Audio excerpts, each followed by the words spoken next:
So today we're talking about the solid state relay.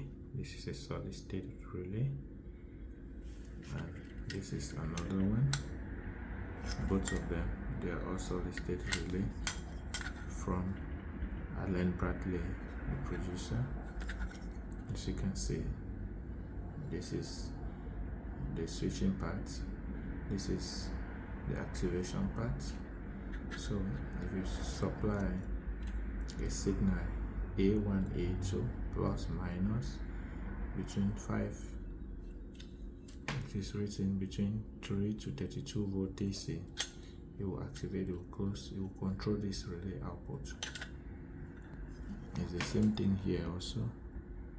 You can control up to 20 amps, 230 volts. You can control 5 amps. Also, between 4 to 32 volts, it will control this relay. It is a solid state relay by ABS. You can have all the characteristics here.